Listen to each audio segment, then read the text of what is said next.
Saudações, meus respeitos. Aqui é a Catiúcia de Iemanjá, uma mulher negra de terreiro, arretada. E a Quequerê do terreiro Balabi, essa casa incrível de tradição de matriz africana e afro-brasileira, dos povos de Axé.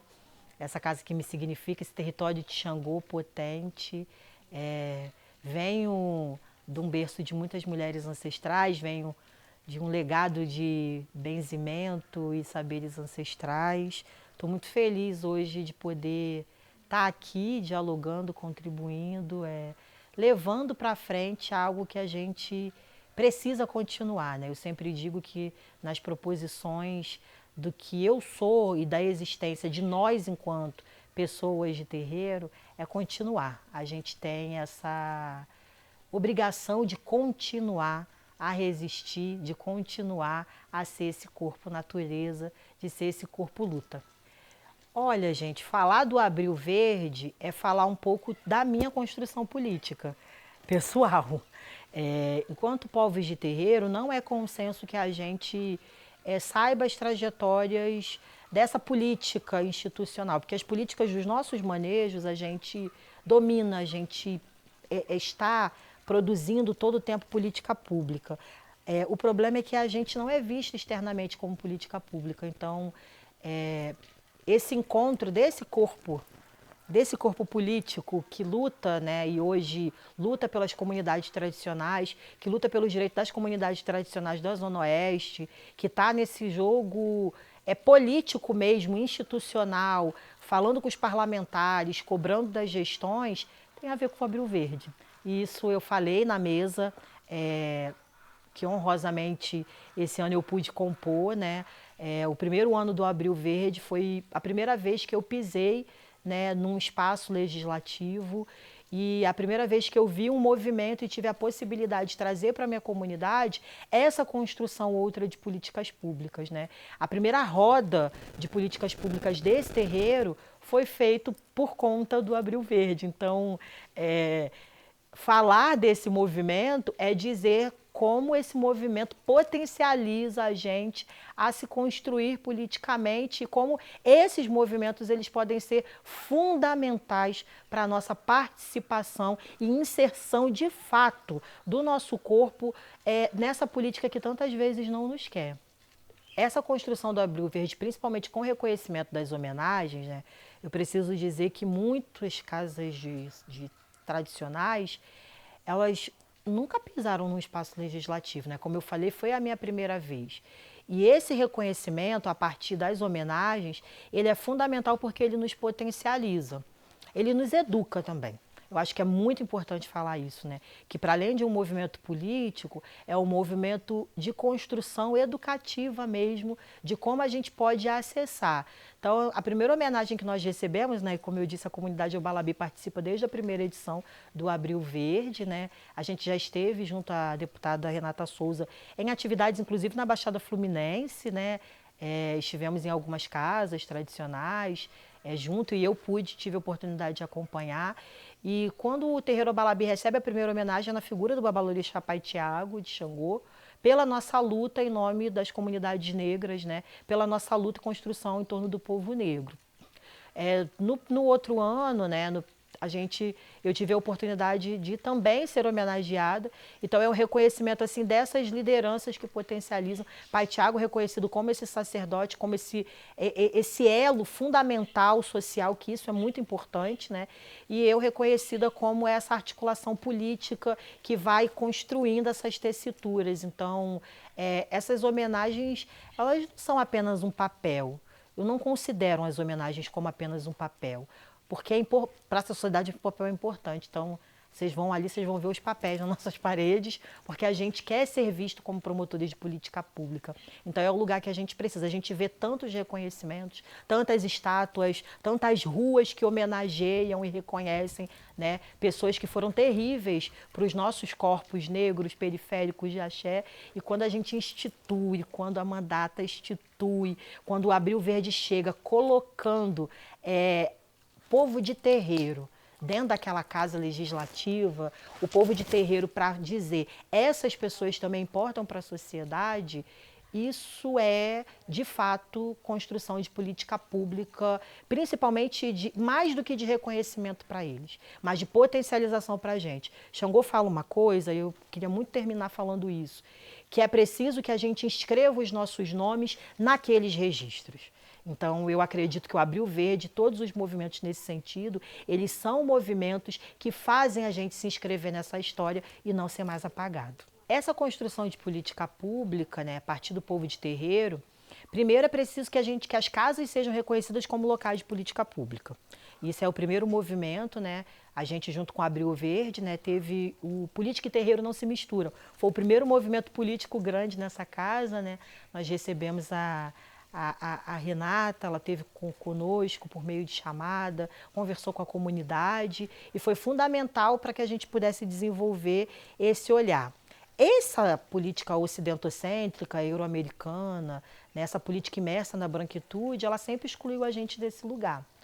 E nós somos a maioria, o povo pobre, negro, periférico, somos a maioria. E as populações de axé têm total participação na construção. Todo mundo fala, o povo de axé construiu o país, mas é preciso entender as minúcias desse processo. E quando a gente fala dessa representação do corpo de terreiro nesse lugar, é porque, gente, corpo educa. Não tem como efetivamente a gente... E durante muito tempo a gente teve os nossos aliados que falaram e que efetivamente abriram essas portas de acesso, mas definitivamente para o momento que nós vivemos hoje, não tem como a gente hoje falar que o nosso corpo não precisa estar nesse lugar para que a gente possa se educar. Uma gestão, ela só vai se fazer humanamente com o olhar para as nossas identidades a partir de um corpo que seja um corpo representativo daquela identidade. Nós precisamos saber que o racismo ele é intersubjetivo, ele é estrutural e estruturante. E ele está dentro de vários corpos. Ele está dentro da estrutura política, né? Vista a dificuldade das políticas negras, das violências de gênero que as mandatas sofrem, as mandatas negras sofrem. Então, a gente precisa, né, construir um lugar que não é um lugar de exclusividade, que muitas pessoas falam assim, que é políticas... Ainda que eu acredito que a gente precisava de políticas públicas mesmo, pelos anos de apagamento exclusivas, sim. Mas não é um lugar de exclusividade, é um lugar de equidade, é ser equânime. Então, a gente que é de axé precisa hoje, sim, nós sempre estivemos, mas a gente nunca esteve no formato corpo terreiro.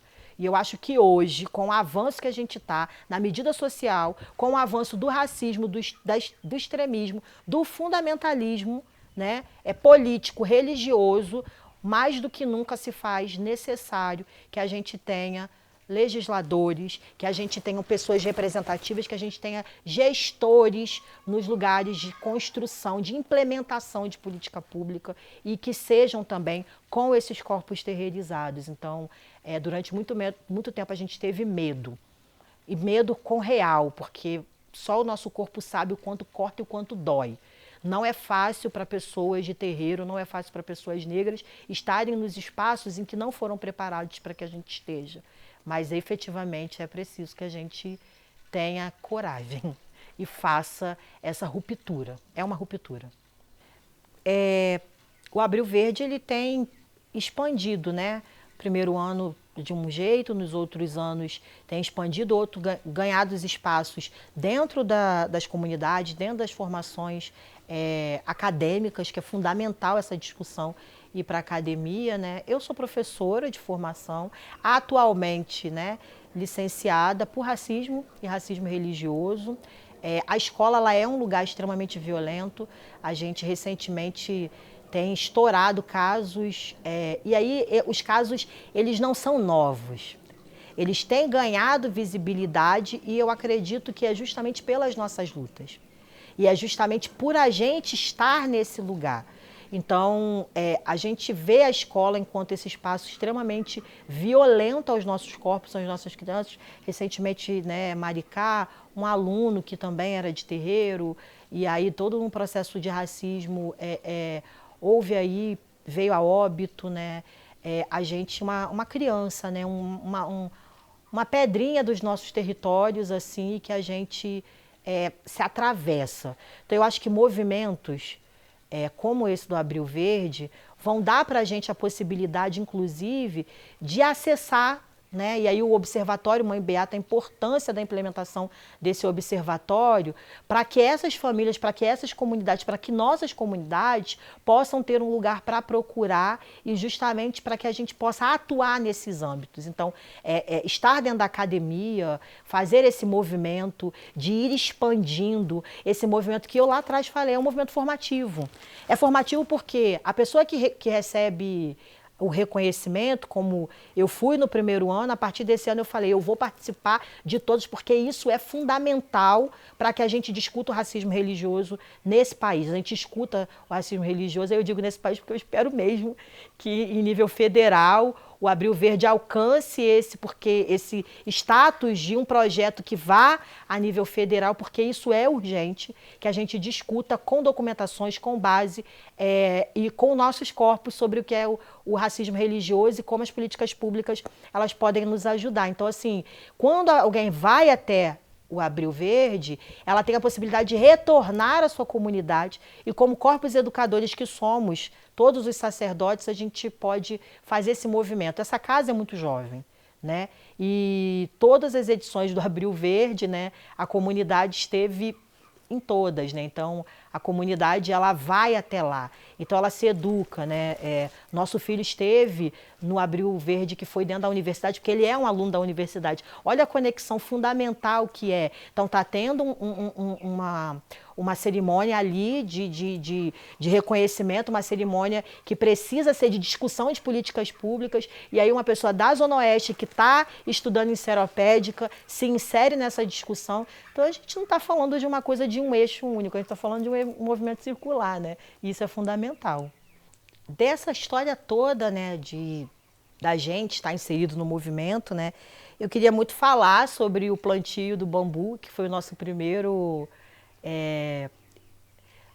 bambu, né? O território não tem um bambuzal e ele está lindo, crescendo no espaço de Oiá, né? Tem 2 anos e está se fortalecendo e isso alimenta na gente a busca de políticas públicas. Eu queria também deixar assim o quanto é importante a inserção nas políticas públicas, porque nós fomos um território muito violentado. E quando a gente se aproxima desses movimentos, né, a gente não se blinda, mas de certa forma a gente tem um descanso, que eu digo. E a gente bota esse corpo luta. Então a presença desses movimentos, né, a gente nunca está garantido 100% da nossa integridade, infelizmente. Mas eu preciso dizer que esses movimentos, né, eles trouxeram para a gente um alívio. E a gente consegue, a partir daí, estruturar projetos como o Quintal das Pedrinhas Miudinhas, né? A gente começa a pensar nesse nosso local de natureza, como vocês estão vendo, é essa natureza que a gente tem. E o que eu espero, assim, enquanto uma formadora, né, do Abril Verde, primeiro é que, sim, ele consiga alcançar para além do estado do Rio de Janeiro. Isso é uma coisa que a gente precisa buscar e a gente dedica a nossa luta para isso. A gente precisa que ele se expanda em outros níveis, para outros locais. Acho que é fundamental, né? E eu percebo o movimento que tem feito em vários polos, né? A expansão do movimento que começa e vai crescendo com a construção e com o olhar para nosso corpo, com a escuta dos nossos corpos. Então, eu acho que o que eu posso esperar para o Abril Verde, né, é que a gente continue. É que a gente tenha a força e que a gente, enquanto povo de axé, que as pessoas que estiveram nesse lugar entendam, principalmente nós, sujeitos, povos de terreiro, que a gente possa construir efetivamente esse olhar que a gente não pode mais estar fora e potencializar esses grandes ventres que têm feito essa formação, que têm se atrevido, né? Essas mulheres legisladoras que têm se atrevido falar e colocar o seu corpo nesse lugar. Então, eu desejo para o Abril Verde vida longa e que a gente efetivamente Não deixe o movimento sucumbir, porque vão ter que olhar para a gente sim, e que a gente possa fortalecer cada vez mais a expansão, o alcance de outros lugares, principalmente nessas áreas educativas e jurídicas, que a gente precisa muito alcançar essa perspectiva, esse viés jurídico, que ainda é um grande desafio que a gente tem. Mas para o Abril Verde eu desejo toda a vida longa, que Xangô, Orixá Guibobô, faça a gente forte, firme, para a gente poder continuar, porque essa é a nossa missão, essa é a nossa função nessa vida, continuar.